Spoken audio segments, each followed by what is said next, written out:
Hi guys, sorry I am a few minutes late. Hopefully this is going to jig up. I won't lie to you, I was drinking tea, I was drinking coffee. Anyway, I'm here, apologies. So this is just to kind of, when I have got a few minutes, I just want to kind of come on and show you how I do the stems. So if you just bear with me for a second. Can somebody shout? I know actually it really doesn't matter if you can't see me, because it's, as I say, just when I have a few minutes to get to show you how to do these. So this is a really quick rose that I made today. Hi, I've got somebody on. So this is just a really quick rose that I made today using the veiners that I got from Liz. Now I know I posted up a link there yesterday to her website. If you just go back on the comment that I put on yesterday, it's basically, she's got hi Maria, she has gotten a code for us, that if you're going to CI and you want to put in an order with her, if you put in the code, I think it was collect CI in all capitals.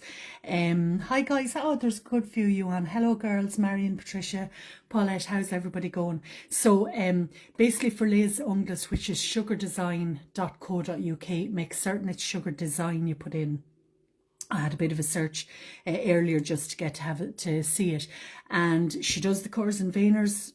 Just if you wanted to do it and collect it at CI, the code is there and it won't charge you postage. So this is the rose that I made, and it's the one I'm going to show you how I do the stem on it tonight. I'm going to just shorten it a little bit just because it's a bit long for under the camera.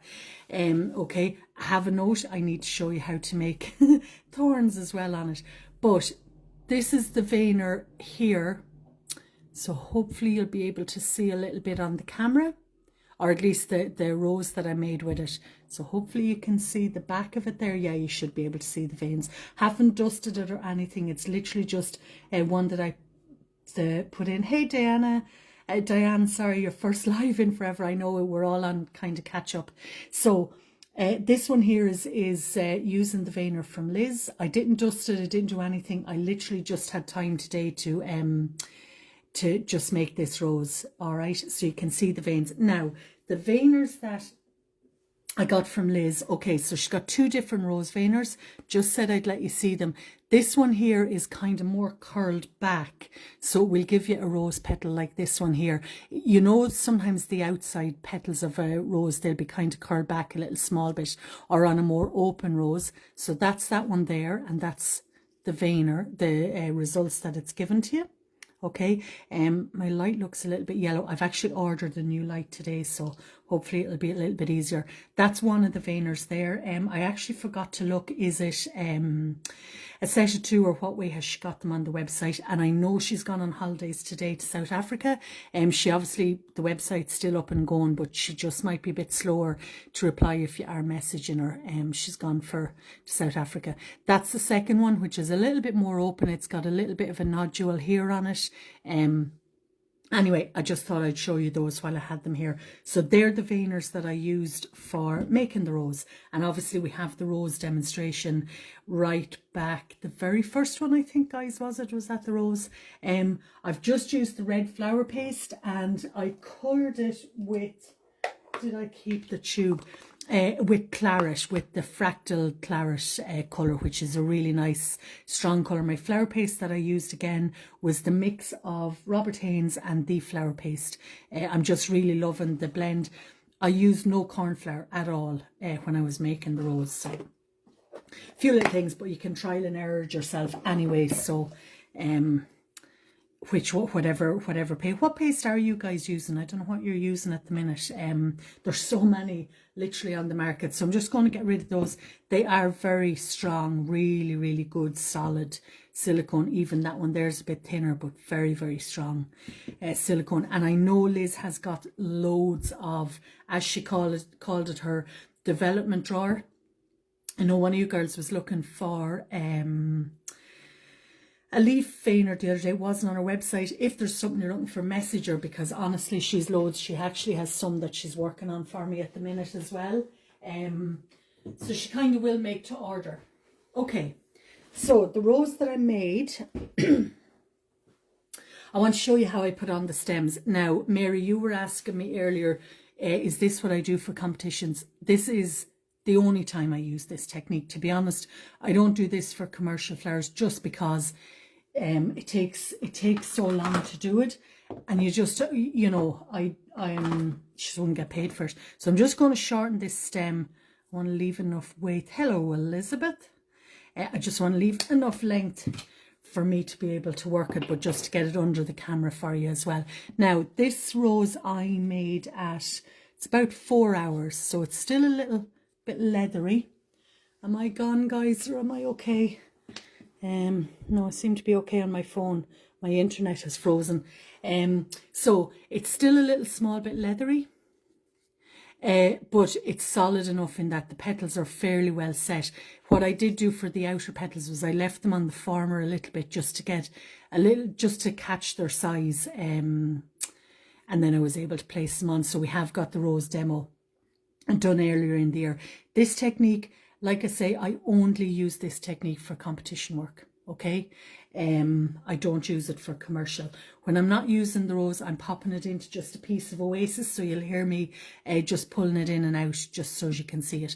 Going to start on the calyx, and the only other thing I have is that I have some rose leaves done, and they're on stems. Okay, remember with your rose leaves, biggest leaf on the top, and then they get smaller as they go down the stems. So just depending on what you're using, you know, you obviously need to check out if it's a rose or whatever it is. Ranunculus, Michelle, to be honest, I use a rose petal veiner for a ranunculus.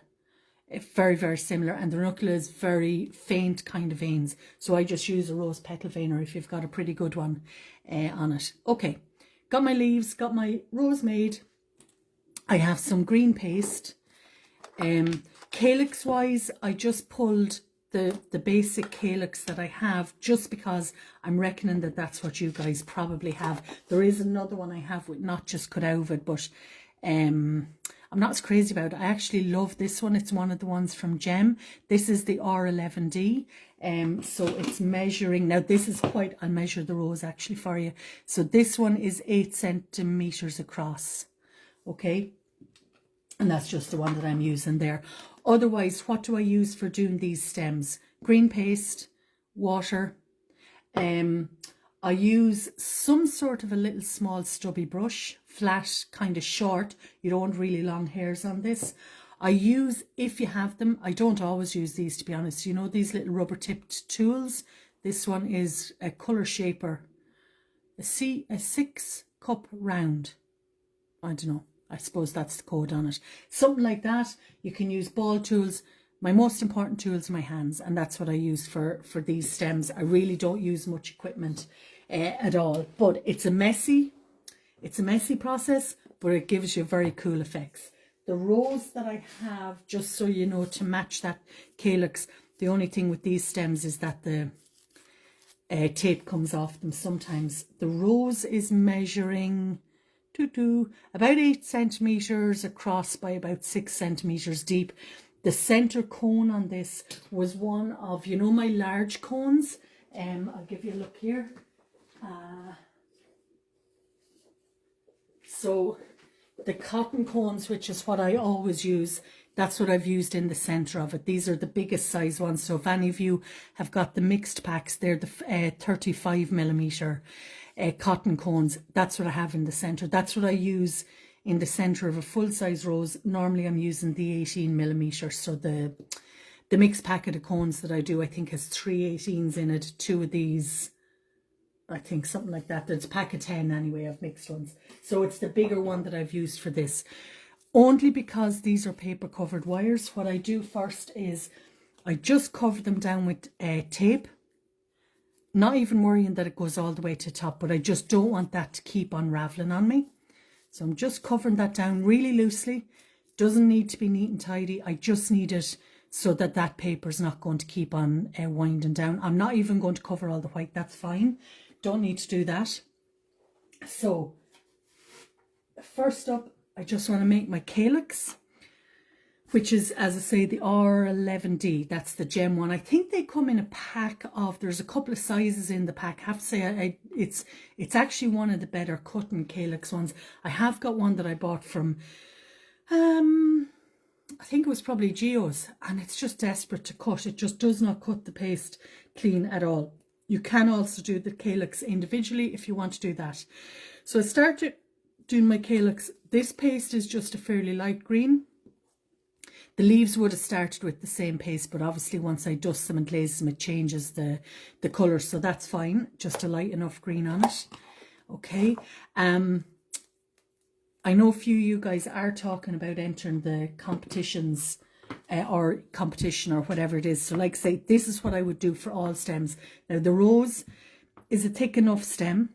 I'm going to show you as well how I coat a really fine stem. So I have some apple blossoms that I'm working on here, and I'm just going to coat one of them as well for you, because sometimes they're just really a real thin stem, so I want to be sure you see them. Okay, so just pinning out my paste, and I want to cut the calyx. So I would normally put the calyx on first using this method. I'm going to show you two different ways. Just cut that out, and then I'll always back in your pot any of the excess paste. Pop that onto the board, and our cut side is up.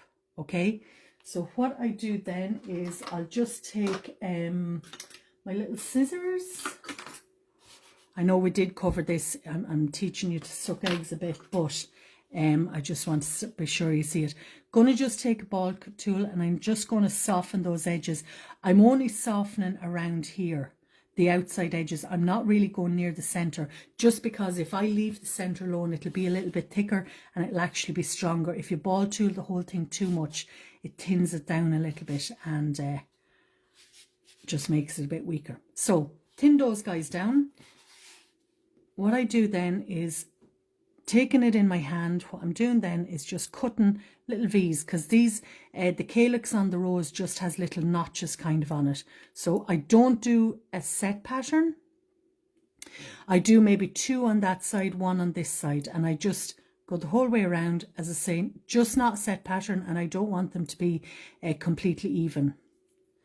Now you can tape up your flowers as well, and I'll show you how to do a little bit of taping. If you didn't want to do this, I'm going to show you just how to tape up and get it kind of nice and even as well, because it is something in a competition that's really looked at. It's just considered a basic skill, you know. So I just want you to, I don't want you to fall down on kind of basics. It's not necessarily that you'll gain points from it.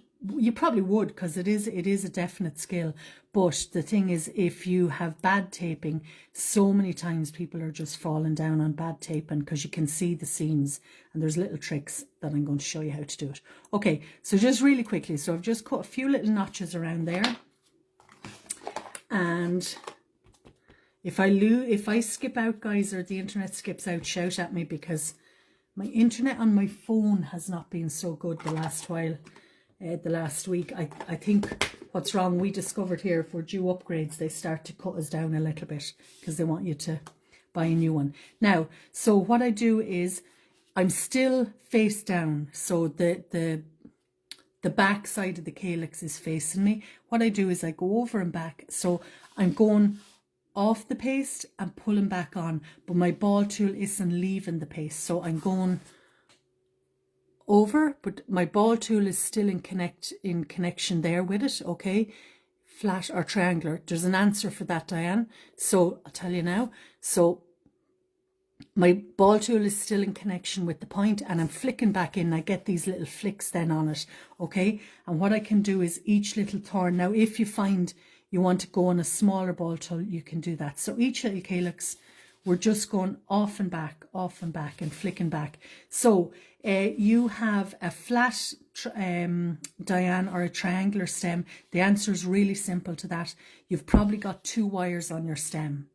If you've got 2 wires on your stem, you will always end up with a square stem. So put 3 wires on your stem. So you know when you do you know when we often add in an extra wire on the stem just for a bit of extra support?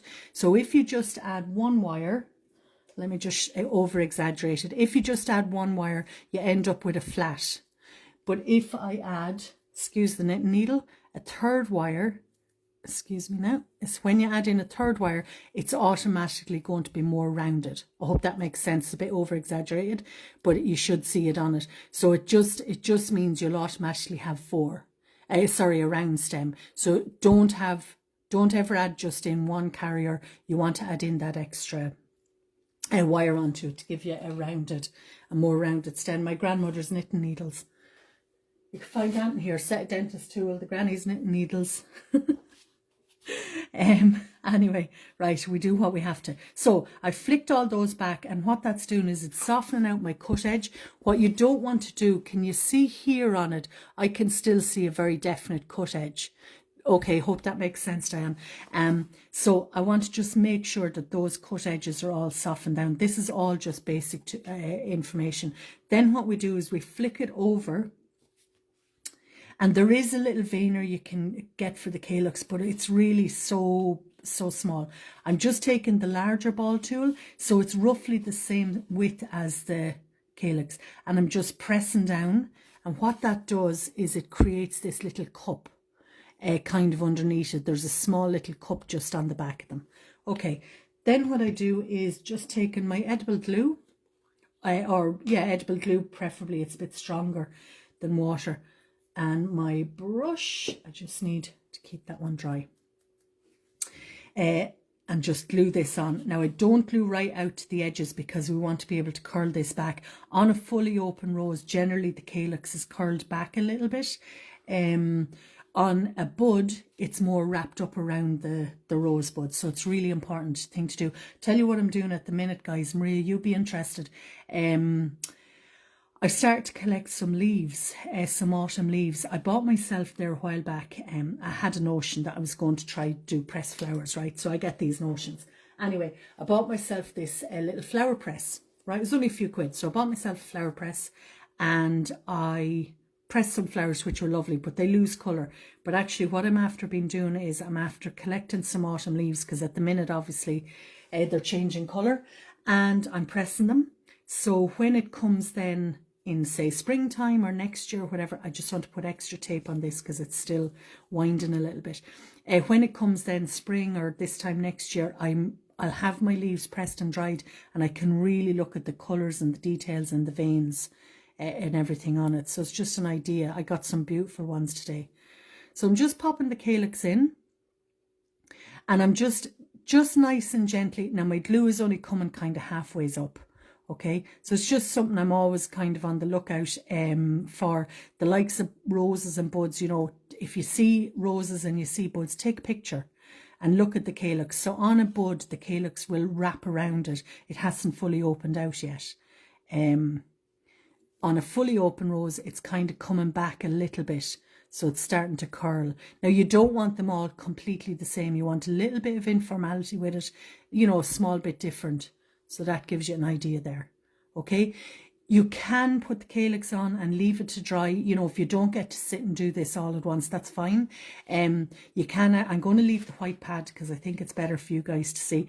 But you can do that. You can leave it alone, let it dry, and you can come back then and still add on your stem. Do I have one? I don't have one dry, but it'll be exactly the same principles what we're going to do. Okay, so that's your calyx on. I don't dust it until I have the stem in place. All right, so I just do it that far. Okay, then what I do is, normally what I'm doing now is I bend a hook in this and I hang it up somewhere, but I'm trying to keep it just straight so I can, so you can see it a bit better. So I'm just sticking it in and out of Oasis. Okay, and by the way, the Oasis I stick flowers in is the dried Oasis, you know, the brown Oasis, because it doesn't crumble. Don't use the green, it crumbles desperate. Okay, so I want to take a ball of paste. We're going to start adding on the stem. Taking a ball of green paste, I'm kneading it really well. Now it's cold here today, so I want to really knead this well and really get it going well for you, okay? Thorn, that says, by the way, if anyone's trying to read it, because I want to show you how to do thorns. Not that you need to go to that extent, but it's very interesting process. So we're kneading this up really well. I'm rolling it into a ball. Okay, I'm taking my stem. That's the only thing we're putting it in now, the Oasis, is it gets the little brown. Okay, so now the one thing I would say is if your hands are tired, this can be quite tiring on the hands. Probably have a bit too much here, but that's okay. I am pressing it around the stem. I've got a seam there, that's okay, we'll get rid of that. And I press that. Now, underneath the calyx on a rose, there's a bit here that's a little bit fatter, and that's your seed pod in there. That's where the seeds are, okay? It would probably be the same on a, it's the same actually on quite a lot of flowers. So what I want to do is that, and I can't work with long nails at all for this job because you just end up, you keep marking it. So we're just going to press that down, and I'm going to start to just, I'm kind of pressing it and pulling it down the stem at the same time.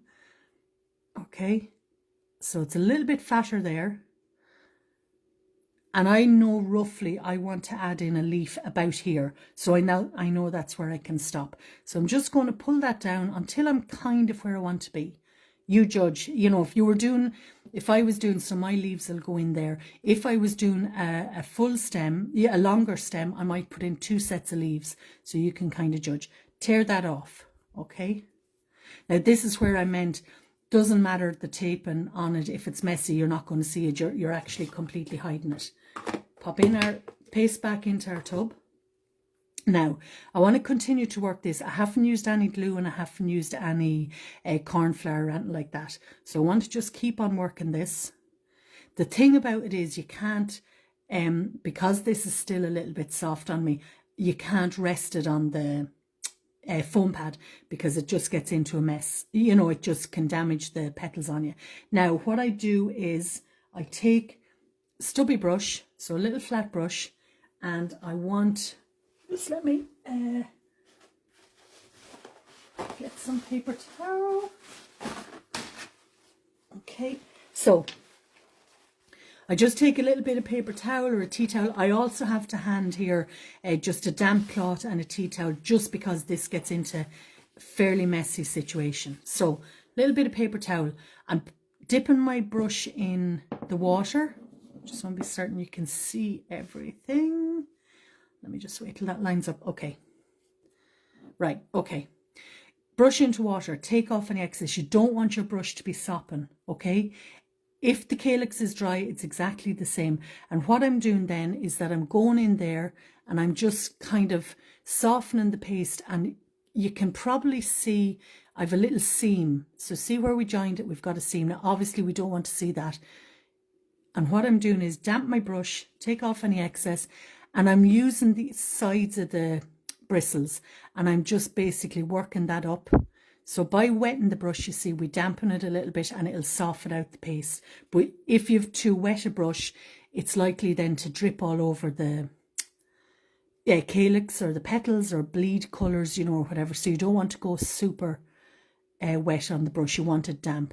You can, like I say, you can use these little tools if you want. Personally, I love the brush because this can leave marks on it. Now, there is obviously different ones, but that can leave marks on it. Whereas the brush, because obviously the bristles, it gets right into those corners. Okay. So you start to get rid of your little seam. Now what I do is just let me have my tea towel just to hand here as well. Okay. There's never enough space, is there, when you're caking? So I'm just wetting my fingers, taking off any excess. Not too much. They're damp, but they're not soaking. And what I'm going to start to do is I'm just going to start to knit that in there. Okay. And so we get rid of that seam. Now I'm keeping that seed pod just because that's part of the stem. And I'm just pulling the paste down a little small bit and it keeps it smooth. So now what you want is you want to be 100% certain there's no seam left there. Okay. So you should hopefully, you can see. You don't want to over wet this. It actually gets like, how would I describe it?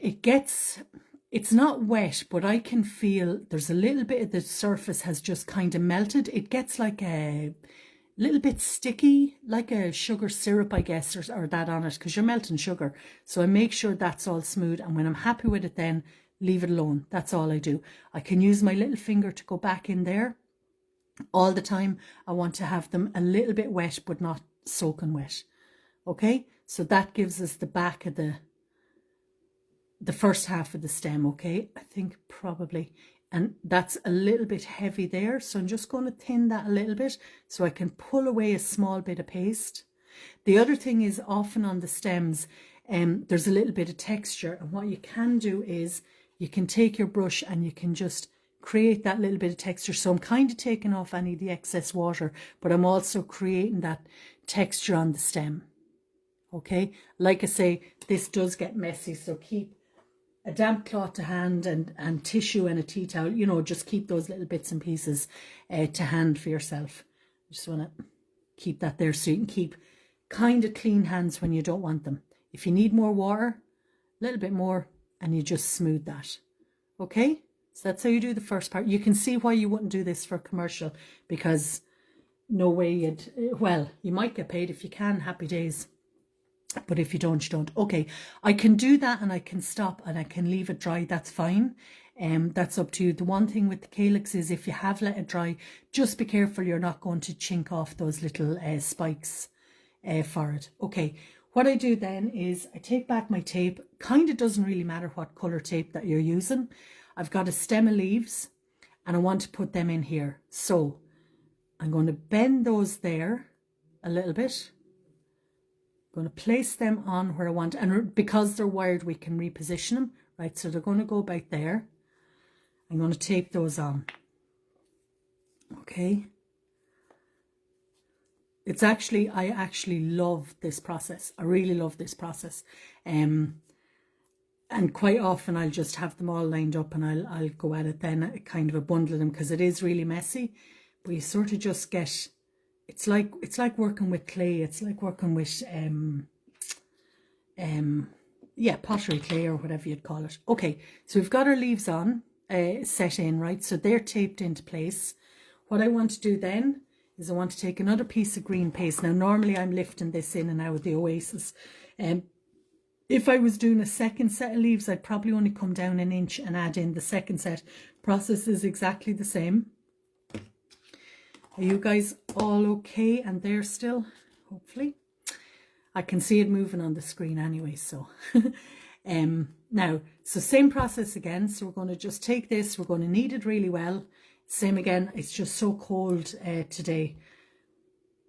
Press that around. And what I want to be certain is I'm going to cover right up under where that leaf is going to go, and we're going to do the same. Always what I'll do is I leave my stem maybe 2 or 3 inches longer than what I want the finished stem to be, just because I'll only cover down to say here, and then that part can still go in and out of the Oasis. Okay, now up to maybe a day or 2 days after I do this job, I can still shorten the paste, you know, if I want to cut it off. But once it gets fully dry, Tracy, it is the brown Oasis. It's for dried flowers. I'll give you a look. These are well and truly used, but this stuff here, Tracy, so it's the brown Oasis for dried flowers. The green Oasis is for wet flowers. So that's the one you want. And I always have it covered in cling film. Eventually it does ravel, especially where I'm using big flowers in it. Okie doke, no problem. Is there paste on the leaf stems? Yes, you can do paste on the leaf stems, Tracy, if you want to do that. And I'm going to show you that in a few minutes. Normally on these ones I don't have, but I'm going to show you just a way that you can do them as well. So you see now we have a seam again. I'm going to just take that off there. And as well, I want to hold this by the end of the wire where there's no paste. So that's why I always leave that couple of inches. Once I'm arranging them, then I just cut that off, you know. Actually, that's a lie. I don't always cut it off. Often I'll arrange them with that part in the Oasis because it'll grip better in the Oasis. Okay, so we've got our seam again. We're going to just level that. So I want them roughly the same kind of thickness, and then we'll start to knit them together. So you can work it down this way if you want with your hand, or Just let me scoot that for a second. You remember, you very kind people sent me yoga blocks. Still didn't do yoga, but I have used them, and I have the other one is there as well. This is a foam pad, which is quite a soft one, okay?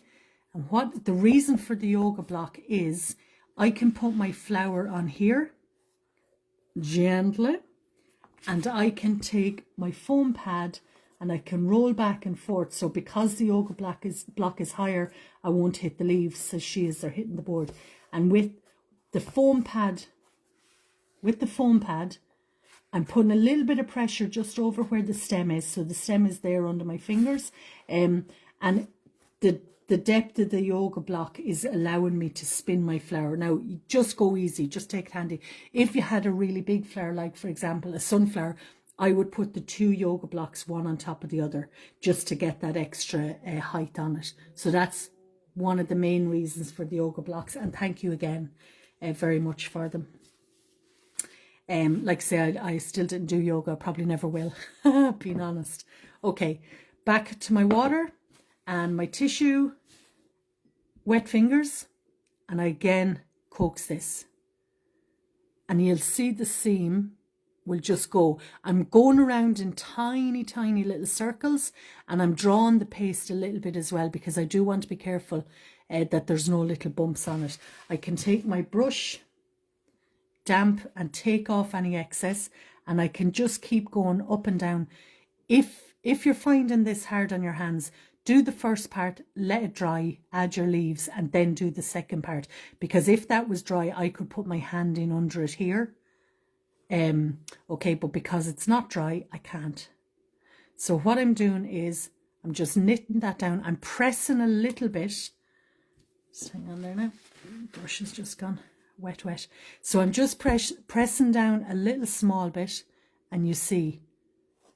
And then I go to the back of the leaves and I do the same, because remember, you don't want them to see how did she do that, and you don't want them to see it. But I always finish it with my fingers, to be honest, with my thumb, because just going round in little small circles and you start to get rid of that seam. Okay,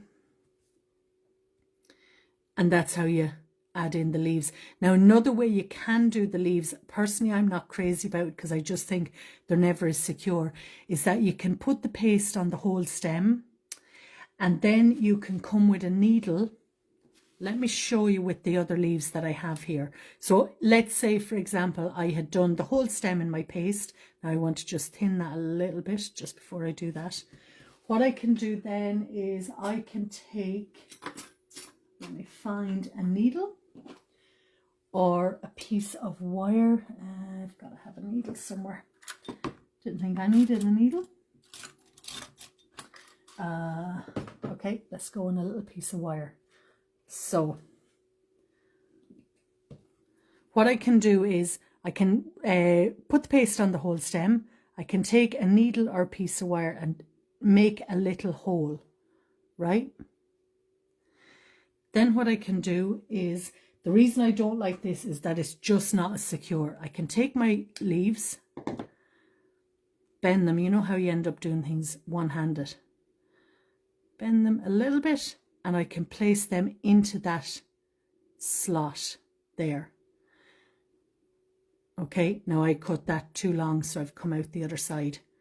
So let me just try it again. Yep, right. So that can go in. Now, I personally, it's just not as secure. You need to put glue in or whatever, but you can do that then as well and just make that little nodule in it. Personally, I prefer to tape on the leaves and then paste it in 2 halves, basically, because you'll still get it nice and flat. If it's a thing, the paste starts to feel, do you see how that's moving a bit now? Because we've basically created an air pocket down there. So I want to just draw that paste down and just get it nice and flat. Keep the fingers a little bit damp, and just get that nice and flat. If you go too wet on these, it ends up a very shiny stem. Okay, so that's the other thing. So there you go. And you can see now, just let me pull the white back under. So you can see now I don't have a seam there too much. I have a little bit where my leaves are joining. So you just want to be cautious of that. Because if you've got a seam as well, when you go to colour that, it'll highlight the fact that there is a seam. So take a bit of time and do that, but you need to do it and finish it. Don't walk away from it, because otherwise it's starting to skin. That now I can feel, you see how that's gone a little bit tacky? So you want to just do it and finish it. Okay? You want to allow as well, Mary, I know you're talking about doing like a corsage kind of thing. So you want to allow, if you're doing this as a corsage, you might want to move your leaves up a little bit, because for the likes of a corsage, or even a small corsage kind of spray on a cake, your stems are going to be shorter. This length here I'd be putting into maybe an arrangement. So your stems are always going to be a little bit shorter. So you might want to move up your leaf, not too much, but move them up a little small bit. What was I going to say? So if you were doing, and also for corsage, you might be adding in more flowers to it. So, you've got to kind of think of those, what's it going to be used for? Where's it going to be used? Okay. Once I do that, so that's basically our stem done. Now I've gotten rid of that little hole that we made. So the wet hands are key. There's all the tools in the world and all the expensive tools, but these are the most priceless tools that you have, are your hands. I remember being told that years ago, and I was like, oh yeah. I remember years ago I got my hands blessed. I was at a wedding and I didn't get them blessed. I didn't ask. Jeez, I was mortified. But I had made the cake for the wedding. This big hurrah of a wedding, right, that I was at, and made the cake, and the priest asked who made the cake, and of course I stood up and he blessed my hands, and I was mortified. I actually was mortified because I still am very shy, and but now I know the value of it, because your hands are without question your most important tools. So that's all you do. Leave it alone, let it dry. It'll look shiny and you'll kind of think, is the whole thing going to melt? If you've used too much paste, it'll just take a bit long, or too much water, it'll take a little bit longer, and also you'll end up with a shinier stem. Okay, leave it alone, let it dry, and I'm going to switch to a different flower that I had made that the stems are dry on, just for the colouring. Then I dust it and colour it and do all that. Is that okay? Cool, thanks Tracy. Oh brilliant, that was for the Oasis. Okay, so that's that one there. Let me just grab another one.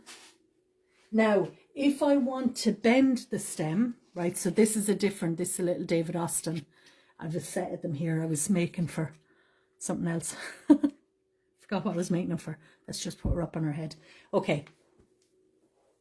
So when it's dry, I'm just cleaning off my hands, because you want, obviously, once it's dry, you want to have clean hands. Clean your brushes off, the works, the usual crack. Okay. So when it is dry, then I can dust it. So this one here would have been exactly the same as what we've just done, but you can see now the shine is gone.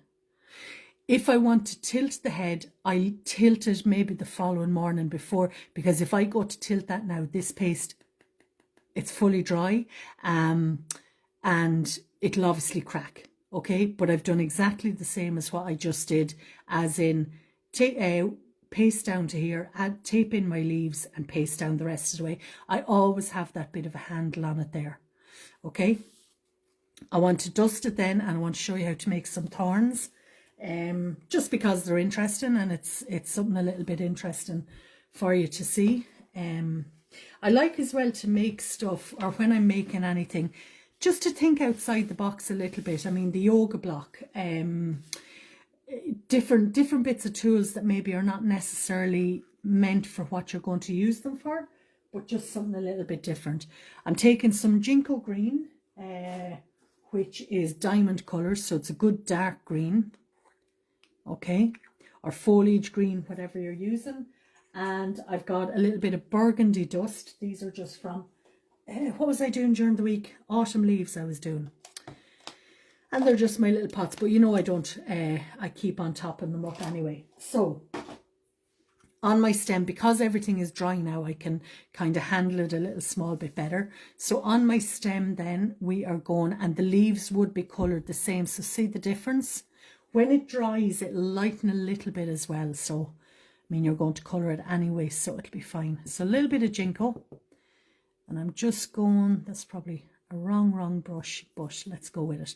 So I'm just coming down the stem, and you can see now the colour changes. That's a really bad brush to have picked. Let me just see. This is better. want a wider brush. So it's a flat. This is one of the flats. Okay, so down the stem. If you have gone too much on water, you can get some darker shadows on this here. So we're just going to dust all our stem, and we're going to dust the calyx as well. Just dust those little bits in. I didn't do as many cuts on this calyx, but it's just important to just really look at it. Look at the macro photographers that are on. There's lots of them on Facebook. There's one guy I follow that's particularly good, Paul. I call him Paul Heimlich. I'm sure that's not how you pronounce it, but that's what I call him.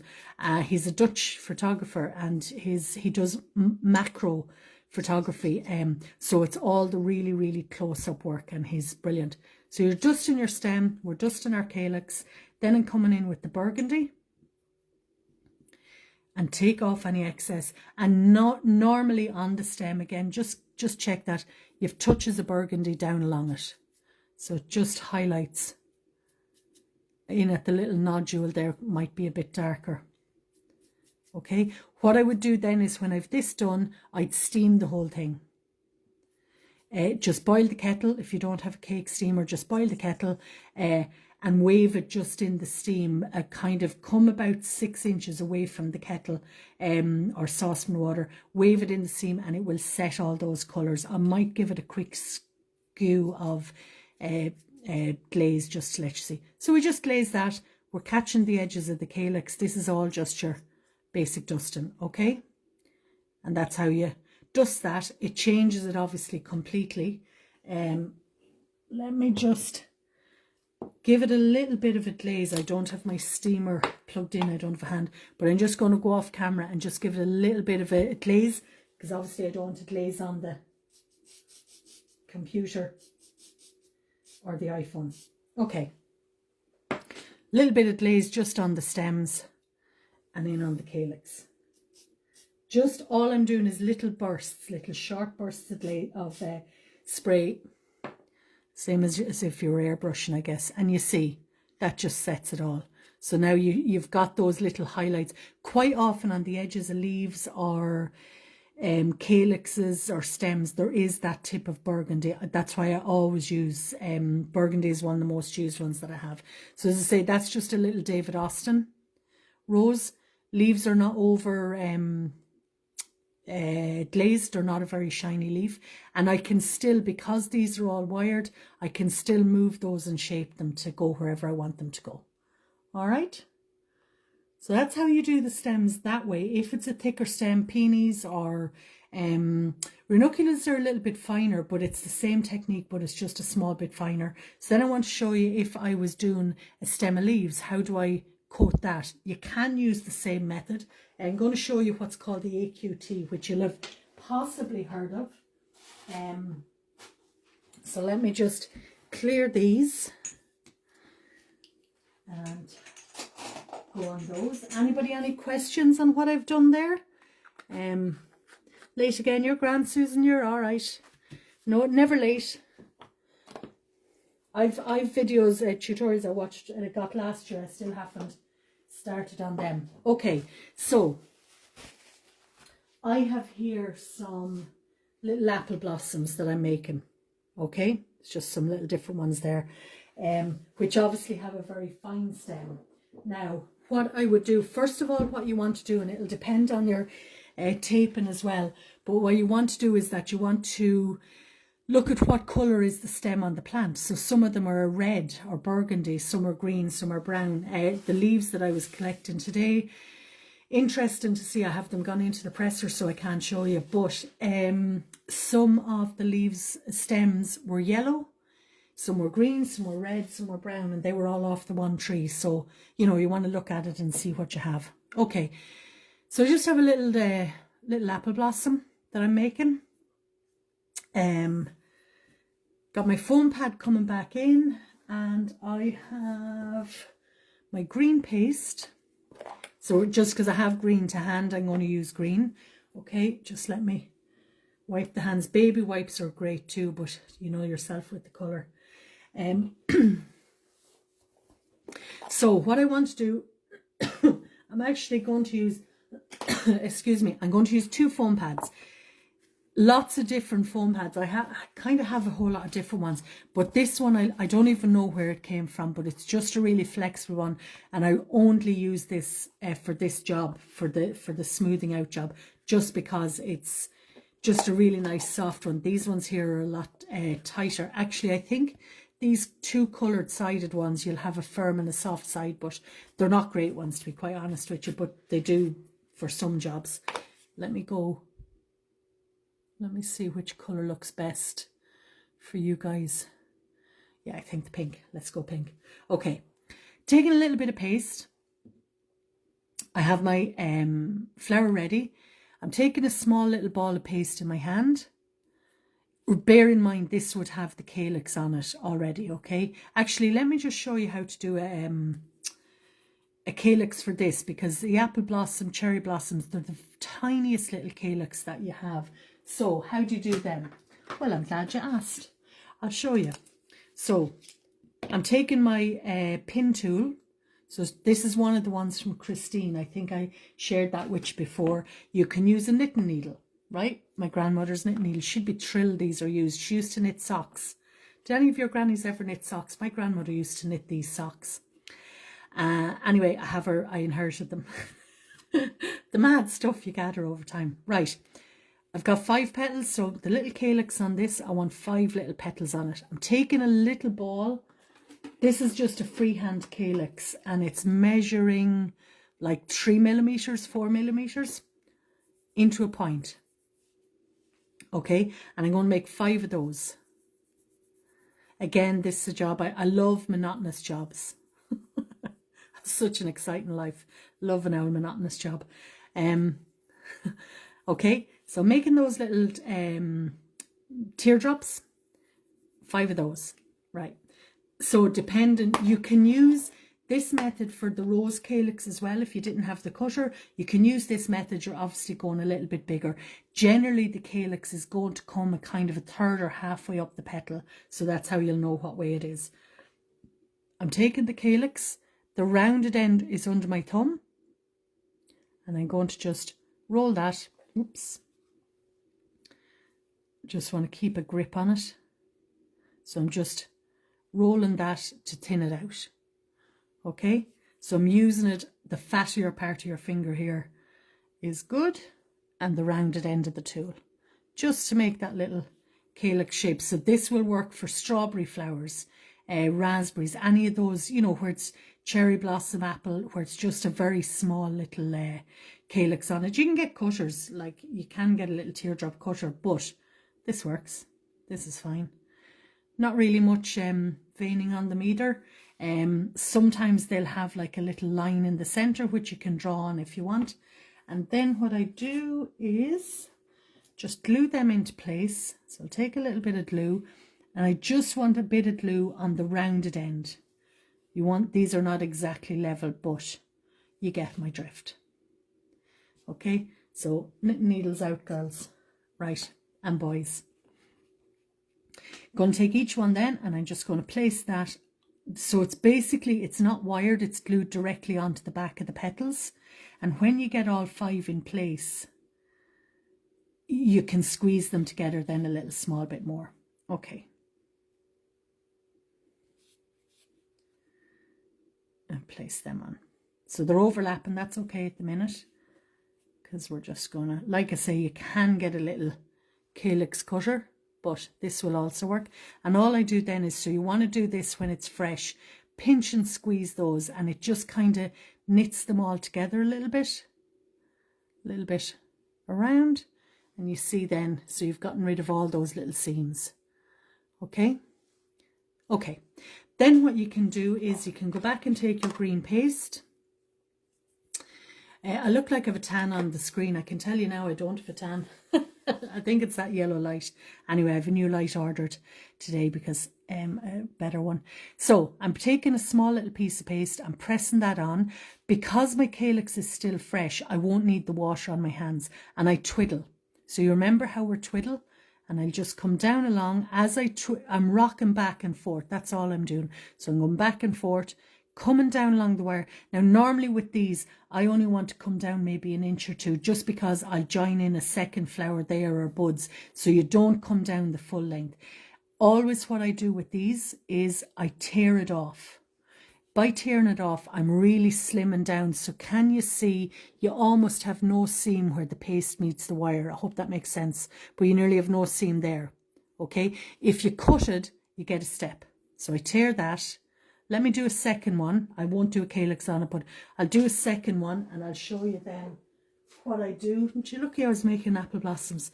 So I do exactly the same again. I do my calyx first, but we'll just ignore the fact that there isn't one on it. Okay, press my paste in. I probably haven't quite enough. So my paste is going in on there. Twiddle this down. I'll take this off after because I need to put on a calyx. Twiddle that down as far as I want. Tear this off. So if you were doing something like these guys, so always what I do is I go back over it and that'll smooth it all down. But I've not used any water here. These are so fine, and if you just do it when it's all fresh, then it'll knit together for you. What I do then is I take back a little bit of tape. These new tape rolls with the centers coming out, they get into such a ravel. Okay, so then what I do is I take one flower. You can leave them to dry if you want. Take a second one and I'll pop that in. I'll tape that.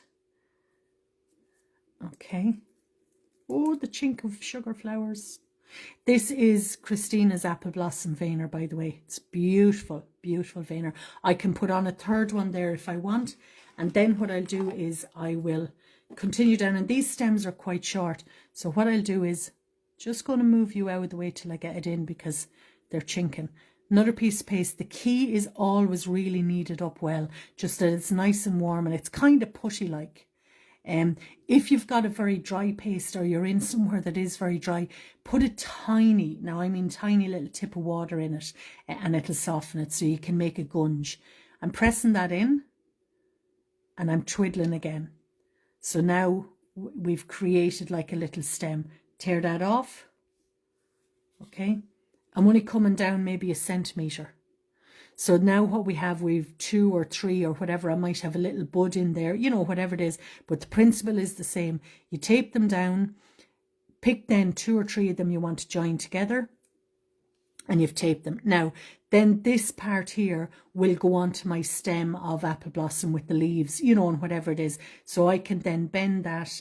I can take another wire and I can join it on. Does that make sense? So then I've kind of got this. And you're basically pasting the stem as you go down in sort of sections. If I want leaves on, I'll tape on my leaves, right? And then I'll start to twiddle it again. I hope that makes sense. Now, what you do want to watch when you do that, if you're doing little bunches like this, in here, you see how it's a little bit messy looking in there? Taking a finer brush, paper towel, finer brush, and just dipping that in my water. My brush is battered, but actually that has glued and painted so many flowers. And what I'm doing is I'm just going in. Now I'm using the heel of the bristle. So I'm not using the top part. And I'm just going in there. And I'm just softening, because you wouldn't get in with your hands really too handy unless you have little pixie fingers, which I don't have. In there, soften all that. And you see, you get rid of all those little seams. So you can see the seam then going, but you see the part of the brush I'm using. If it was a little stubbier brush, that's fine. Even better. Okay, do that. And then you want to just smooth that down. Leave it alone, let it dry. Then you do all your dusting and colouring the exact same. Is that okay? So that's how you would do those. You'd add in your, there I know rose leaves are just what I have, but then you'd add in your leaves and create a branch. So normally what I do is if I was doing these ones, I would make 3 or 4 bunches of these and 3 or 4 bunches of leaves, and I'm creating smaller stems to then join into one big stem, if that makes sense, because otherwise you're trying to balance. It's just a whole balancing act. Okay, again, you can curl back those little calyx, it depends what stage it's at, and dust it up in colours. As I say, I'm going to remove that just because I need to do the calyx. So that's how you join 2 or 3 of them. Okay, just going to take that apart then because I don't want it to dry. Okay, that's another way of doing it then. And then another way. So if I was doing very fine stems like, let me think, what would be a very fine stem? Berries. Let's say, for example, you were doing berries, okay? So if I had just stems of berries or the leaves, if I wanted to do these, if I wanted to do these guys, what you can do is called AQT, which is, for anyone that knows Artimergy. Ah, there's Carl. Oh, you didn't forget Carl because I sprung it on you. All good, all good, all good. Oh, you snuck in there, I never saw you. Right, so the AQT, Artimergy, is one of the finest sugar florists in the world, as far as I'm concerned. She is just incredible. And she really is a lady from India. What pieces, if you've seen the name, you'll know Artie's name. Anyway, this is Artie's technique. It's called the AQT, Artie's quick twiddle technique. That's what this is called. I do it slightly different. What Artie does is she mixes her paste up. She puts it into a clay gun with the, you know, the hair extruding part. It's like the little holes, tiny little holes in it. And then she extrudes out noodles, as she calls them, of paste.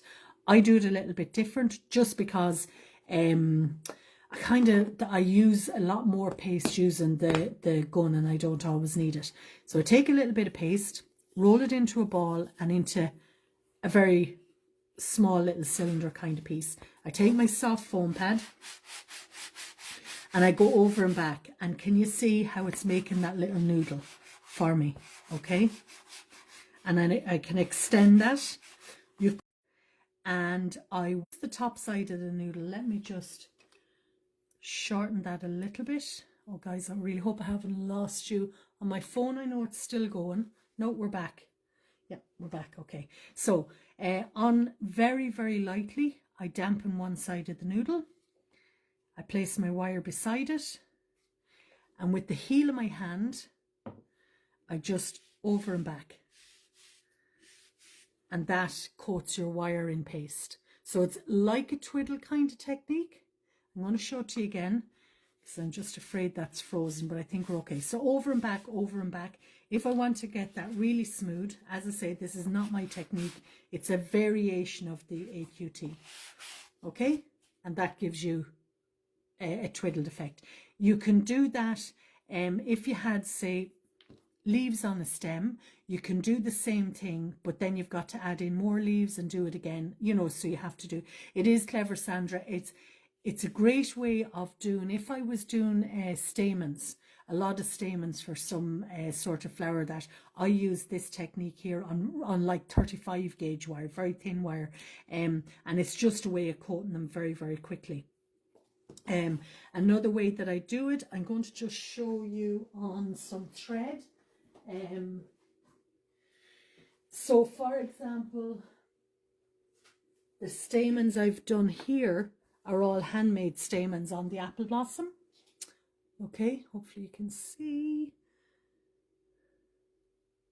Yep, so let me just check you can see. There you go. So the stamens on the apple blossom are all handmade. Okay, and what I do for them is I take invisible thread or 35 gauge wire. There's Christina, 35 gauge wire.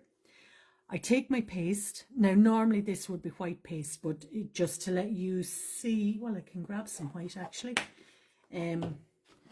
So if I wanted to make stamens, this is a sort of a different way I do it. I've taken a very tiny little bit of white paste. So this is just ordinary white flower paste. Taking my invisible thread, I'm leaving it on the spool, or if you can get very fine fishing thread. I just want a very small little piece of paste. I'm holding the wire. I know you can't exactly see, but I'm holding the wire between my thumb and finger, attaching my paste, and I'm twiddling. So I'm rocking back and forth, and I'm going down along the length of wire at the same time. Okay. So this is something I've started to do a lot. I don't know what I'd call this technique. It's not my original technique. I've seen it done with called Porcelain Artist, and I thought that's got to work with sugar. So it does, works brilliantly. So I go down along the length of thread. What you will see, hello Diane, oh Diane is wowing, thanks Diane. Diane is wowing. So what you'll see is, if I can catch it, the invisible thread then is coated in the paste, right? Now you can probably see little bumps on it, hopefully. Yep, so see there's little ridges. The main thing when you're doing that is that this hand is holding it steady. So what I do then is I lay it down onto my mat. I'm holding the end of it again, and I take my foam and I go down the length of it, right? I only do this in kind of short lengths just because it's easier. Down the length, and what that does then is that smooths it all, right? Now, when I'm ready then for my stamens, all that I have to do is, see, this is why people think I'm cracked. Like, I'd be fairly certain they'd be right, but this is why people think I don't tell people I do this because they'd confirm that I'm cracked. So I make a few lengths of that, and then what I do when I wanted my stamens, I cut it into 1 centimetre or 2, depending on what I'm making. And that's the way I do them. And then each stamen, I will dip that in my pollen or my curry powder or whatever the pollen is. And that's how I make those little, so they're edible stamens. It is crazy. It is a bit crazy.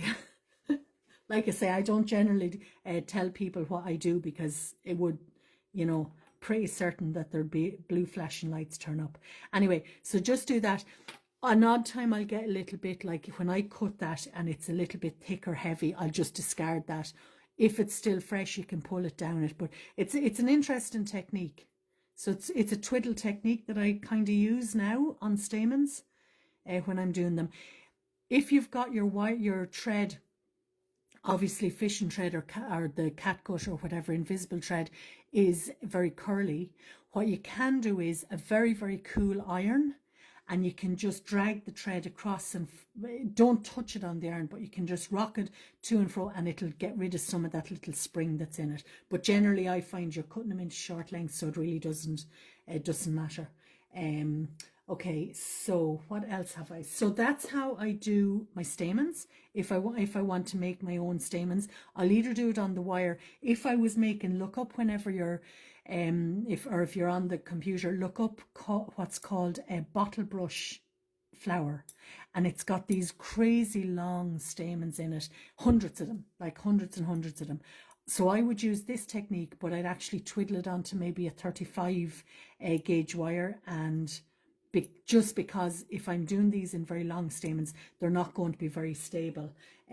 So if I do them onto the 35 gauge wire, obviously the stamens could be that length. I can still bend them a little bit, but they're also stable enough just to hold their shape. I hope that all makes sense. So then what I have, just because I'm making the apple blossom, is that I have all my little stamens done and dusted. Thanks, Joanne. I made an effort.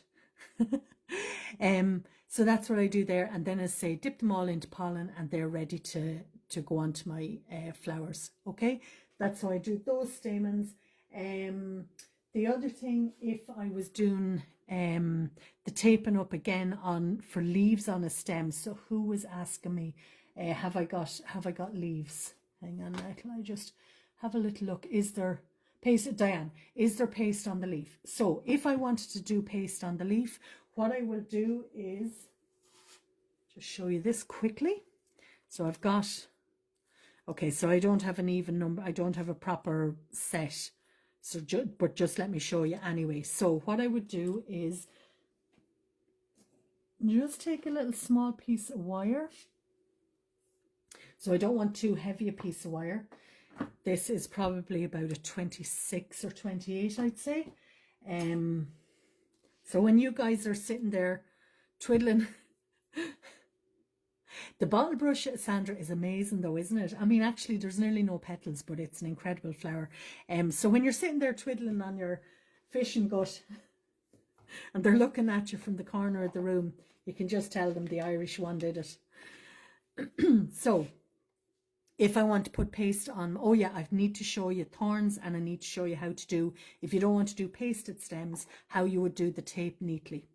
So very quickly, if I want to paste my leaves, or paste on the stem, I should say, I will just take a carrier wire, so maybe a 26, 24 gauge, put on a little bit of tape and add on a leaf. These are not going to be in the correct sequence. Let's go with the small one just because I have that. So don't, just ignore this. So I'll tape on one, pull that down, that's nice and tight. And then what I'll do is I'll take a little tiny little piece of paste and I'll twiddle that onto the stem. Now, very fine. This has got to be really fine, because I usually don't paste leaves too much because it literally needs to be a coating of wire. What I do need to do then is I need to take my damp brush and I need to just make sure that's knitting up there, that we don't have a seam. Okay? So that's the first one on. This brush is just barely damp. Then what I do is I take my second and third leaf. So if you lie that down flat, I'm putting the tape up to the bottom of the paste, taping that on. And we're going to do the same again. Lie that down flat. So as I say, guys, I literally only do this for competition, and you can see why. And to be quite honest, I'd probably only do it for a masterclass competition. Well, you could do it for any of them, but so now I have my join, and now what I need to do then is add in the second piece of paste, and we need to twiddle that in. Does that make sense? You're all going to look at bottle brush flowers, aren't you? Googling away there. Carol, I bet you Carol is Googling. Bottle brush flowers, fabulous. So we've knitted that little piece in. Again, remember, this is going to join onto your main stem, so you're not coming the whole way down. You always have that little bit extra. Get into that habit of tearing it off, and it will, I'll show you. If I twiddle this, right, so let's say where I twiddle that, and I cut that off, right? So if I'm cutting that and removing my excess, I've got a very clear step, okay? But if I twiddle that and I tear it, it's given me a much slimmer finish, you see? So now that will knit in much easier for us on the stem. I can open out my leaves and you can reposition them. And then what I want to do is I want to get that damp brush in there and just knit that. Just make sure that's all nice and tidy. That's what the judges will look at. You can use the wet hand or you can use the damp brush. I like the brush. Well, I use both, but I like the brush because you just get into those little bits there. And quite often they'll have a little nodule on it. That's fine. But what you don't want is a seam of paste. Okay, that's those ones there. That's how you do pasted, that's how I do pasted stems. I don't know if it's right or wrong, but anyway, that's what I do. Joking. All right. So if you don't want to do pasted stems, and obviously when that's dry, you'll colour it, dust it and colour it, and you'll do all those little bits. So let's say, for example, you don't want to do paste. So let me just clear a little bit, and you only want to do taped stems, as in with your florist tape. Okay, what you will do is, so I'm going to take a Nigella. Okay, so these are the ones we did actually in the demo. So I have my stem there. I'll always tape with the stem straight. I'll always paste with the stem straight. And then if I want to bend it, I'll bend it. But if you try and tape it that way, it's going to be throwing itself off center and you're more likely to break it. Okay, so what I do is, finished with them. Let me know if you try the I keep calling it catgut because that's always what I understood it. Invisible thread stamens. I'll attach my tape. Now this is half width tape. What I'm going to do actually, so you can see this, I think, is I'm going to use white tape. I know this isn't completely correct, but I just want you to see it just because this is already coated. I think that's the bad roll. Yeah, that's the bad roll. I've got a roll of tape that's gone dry on me and I need to put it in the fridge. If you put it in a Ziploc bag and into the fridge, apparently it regenerates it. So you'll take your green tape or whatever colour tape you're using and you'll attach it. What you want is that, I'm only doing this in white so you can see it better. What you want is that the tape is at a 45-degree angle to the wire. You'll pull that down. Now, this is always how I tape. So it's kind of like knitting. So my fingers there are holding, this is why I get really tired hands. That's holding the roll of tape so it's not going everywhere. At 45 degrees, I'm getting a slight overlap on the tape. Can you see? Now I'll normally, even if I'm adding on petals, I'll normally tape it down, tear off my tape, and I always tear it. I never cut it. Do I think? No, I don't. And not at all, Michelle. I think it would show really good skill. I don't think it's a step too far. I don't think you can go a step too far, even if they're not botanical. I don't think you can go a step too far if you're showing a skill, and if this is my personal opinion, and if you want to make them look as good as they can. I definitely don't. This will equally work, but the pasted, it's not something you see a lot either, is pasted stems. You don't, unless in master classes, you don't see it a huge amount. I've attached the tape again a second time. Now, this is where it will come in. If I want to add in another wire, I'll add in my carrier wires, but make sure, as I say, you keep a rounded stem. I'm overlapping again. So hopefully what you can see is that it's overlapped, and I'm pulling this nice and tight, and I'm at a 45-degree angle. So I'll do that a couple of times, okay? If I want to make a taped up stem fatter, you know, what I can do, this won't work for the Nigella, but I'll just show you how you do it. So what I can do is I can take some paper towel, I can cut a strip, okay? And I can take the strip and fold it in half, and I can attach that on. You see, if you're doing, so you see how that gives us a fatter, and then I'll tape all over that, but that'll give me a fatter stem. So if I was doing something like, well, say the apple blossom, you'll do your little bunches of 2 and 3 flowers, and then as you add them in the stem gets thicker, so you can thicken it up with a paper towel, just because this Nigella, we don't want it too thick. Last tape, and then I attach on my tape. This time my tape is at almost, it's almost straight with the wires. So can you see, first we went at 45, now we're coming down almost straight. And by doing it at a straighter angle, we've little or no seams on it, okay? There are some little creases, and how you get rid of them is that you warm it. So 2 things you can do. If you're in a warm climate, happy days. If you're in a cold spot, you need to warm it. So with your hands, keep on rubbing the tape. Keep rubbing it, keep rubbing it. This will polish it, and it'll get rid of all those little seams, okay? You can use something metal, a scissors. I've got my finger under it here supporting the stem, and I can just draw it. You can use paintbrushes, your ball tool.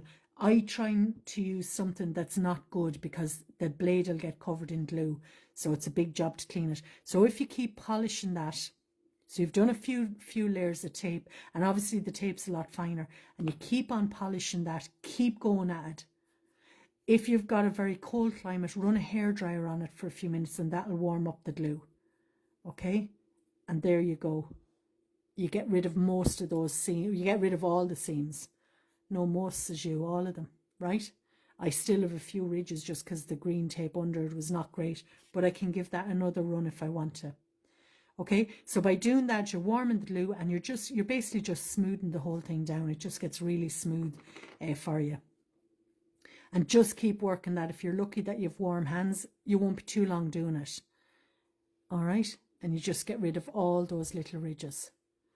Okay, so you can polish it, you can use the needle, as I say, you can use a paintbrush, and I just keep over and back. My finger is always supporting that stem, and I'm pressing kind of hard enough on it. Okay, and what I would do is I do this, and then I would dust my stem if I want to do that on it. All right, so a few ways you can do, obviously, the stems, a few little ways of doing it. Is that okay? Gives you an idea. Personally, obviously, the pasted stem is fabulous, but doing this, that works really well as well. And the tape is always going to be a little bit finer. Okay, anybody got any questions? Try it, Michelle, see how you get on at it. Personally, I don't think it's a step too far. I just think, like I say, it just brings it up another level. All of these little techniques, they'll all bring your work up another level for you, so they will. Okay, so just let me pull these back. So my rose, now that's been sitting, what are we on, an hour? It's still wet and it's tacky. If you do go at it now, you'll leave fingerprints on it. So you've got to leave it alone until it's completely dry. And it kind of goes matte again. You can see the shine on it. Now we give that a little bit of a glaze, but that's the coloured stem then. So you see the difference on it. I do have these flowers here, lads. I've flowers everywhere at the minute. Anyway, every now and again I do a clear out. So that's how I do the stems. So it is a case of kind of do them once you start doing the paste or doing whatever it is. Once that's dry, I'll just give that head, it's too wet still, but I'll give that head a little nod, just not to have it too rigid. It needs more drying. It's really humid, damp here today. So the old dehumidifier will be going on shortly. Okay, so the biggest thing with it is once you start doing any pasted stem, start it and finish it, or at least start it until your leaf joint, polish that up and finish it. You can leave that dry, and actually if the first part is dry, then you add in your leaves, and then the second part, once you get the damp brush at it, it'll actually knit into the dry. Wet paste will knit into dry paste, if that makes sense. So that'll still work for you, because I do find it's very tiring on the hands. So you want to just kind of give yourself a chance on that too. That's it. Will you be able to manipulate stems, bend them?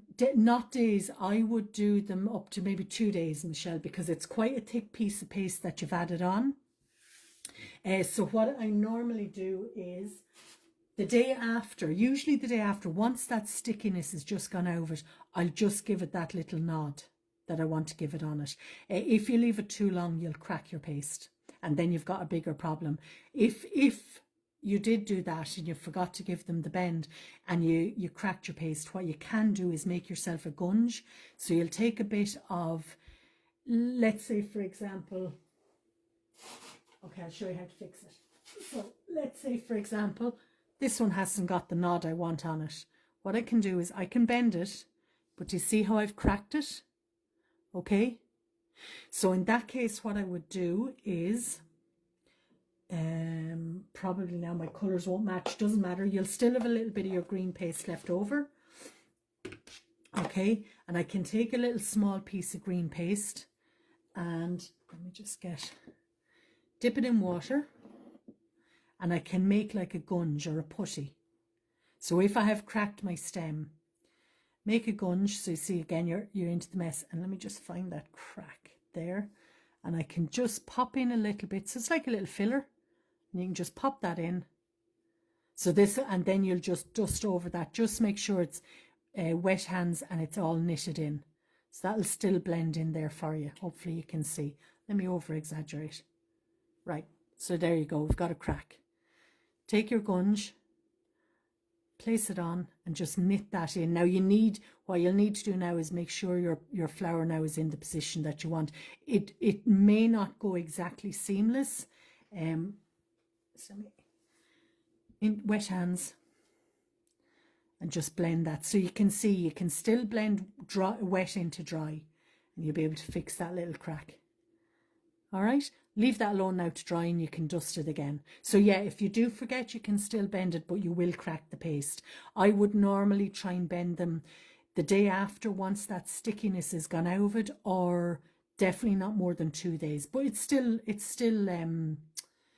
salvageable. You know, even if you do forget to do it, you can still kind of blend that. So you're making a little putty, a little gunge, we call it. Okay, but make certain you've got a little bit of the same matching colour paste, because that now is a different colour to the green. That's fine. The dust will cover it anyway, but just make sure you have an extra little bit kind of kept. Is that all right? Michelle's going to be pasting up stems left, right and centre. Okay, and like that, once you do wet your stems or paste them, leave them alone, let them dry, and then you can still come back and handle them. Okay, guys, that is it. We are, is it the 12th? Or I'm lost on my dates. Just hang on now and I'll tell you. I put up the date earlier for the Bougainvillea. It was the 12th, wasn't it? The Monday night? No, October. 10th. 10th of October is our Bougainvillea. So we'll be, I have the white one, I put it up the other day, and the pink one, and I have them ready to go. And then what is on then? I've my date for November. I know that's the succulents is what I'm doing there. I'm still unsure whether I'm going to Birmingham or not. If I'm going, I will be doing, hopefully I'll do some live kind of links from over there. I normally try and do that, you know, just to show you kind of what's going on. There's a lot happening actually, but look, I have to just wait and see. But if I can, but we'll have, so the 10th of October will be Bougainvillea. Hopefully then I'll get to see a few in Birmingham, and then we'll have succulents, and I'm doing poinsettia then for Christmas. We've only got a couple left for the year. It's crazy fast year. And I'm starting to work on next year's one, so hopefully a few of you will want to join me. That is it, guys. If you've any questions, as always, just ask them here in the, put them on the video, it's easier. Just everything is together for the one then. I'll place this into the feature tab now when I'm finished. Oh, thorns, didn't I tell you? Oh, let me really quickly, because thorns are very interesting. So let me really quickly show you how to do thorns. Look it. I wrote it down and everything. So you should shout at me, guys. Just give me a second and I'll show you these. So you've got your rose, and it's got its paste on it and its leaves on it and everything. Here I am sitting yakking. Thorns. I want a pale green paste, probably a little bit lighter than this, but it'll be okay. Kneaded really well. Okay, you don't have to do this at all. I genuinely don't do this much, but it's just interesting to know how it's done. So, I knew it's something else. And you're all so shy, you never said anything. So, teeny little bit of paste, okay? Teeny little bit of paste, right? Into a ball and into a teardrop, right? What I do then, this is just quick for you. What I do then is a little bit of glue, and I'm just taking off the excess. Let me show you here where you can see it. A little bit of glue on the stem, tiny. This has already been coloured and dusted and glazed, so it's ready to go. And what I do then is I kind of flatten that in my hand. I push it down to the glue, right? And then I start to pinch it and shape it. And what I can do is hold on to it, just pull off that spike so you get that thorny. So I'm holding it at the base and I'm just pulling. So I get that really thorny. Now, what you do want to check is, technically, do your thorns go up or go down? Because I know of a very famous sugar florist, and they have a certain, I better not say, but they have a certain plant on their thing, and it's bugging them to this day that the thorns are going the wrong way. So just something very simple. Normally, they're pointing upwards. So you'll curl that up and you leave it to dry, and you can place on lots of different thorns. And then what you'll do is a little bit of kind of reddish burgundy, is that you'll just catch the edge of that. See, I told you, I knew there was something else. And you'll just give that a dust. It doesn't need to be blended in, because if you look at the thorns on a plant, they're always that little seam, but you can do little thorns on it if you wanted to. Now, genuinely, I don't do that a lot, but you can just dust them up, or you can paint them or whatever. It was just an interesting, but what you want to do is you want to get it nicely bedded there onto the stem. And you just pull off, knead that really well that it just gets nice and soft for you. And it'll when you pull it off, then you get that little bit of a stretch. There you are now, thorn on your side. So that's it, guys. I shall see you on Monday week. Hopefully all going well. And Bougainvillea, I'm looking forward to that. It's been a fabulous flower actually to learn, so it has. Thanks a million. Very welcome. Thank you, Sandra. Just wanted to give you a little bonus one, because I know some people that are competing, it's kind of their first time, and I wanted to be sure you were all comfortable. with it. What I do plan on doing for the Cork show is that I plan on putting a piece together, because I know the buttonhole, or the beginners and the open class, they're kind of new to flowers and that. So I said to the girls in Cork, I'd put something together just to give you examples of ways that they can be done. And hopefully, I know the entries are going in well for it, and hopefully a few more of you'll push in. I shall talk to you. Enjoy the weekend. Tomorrow's Friday. God, another week. Enjoy the weekend, guys, and I shall see you on Monday week then for the Bougainvillea. Thank you for the company, as always. Talk to you soon. Bye-bye.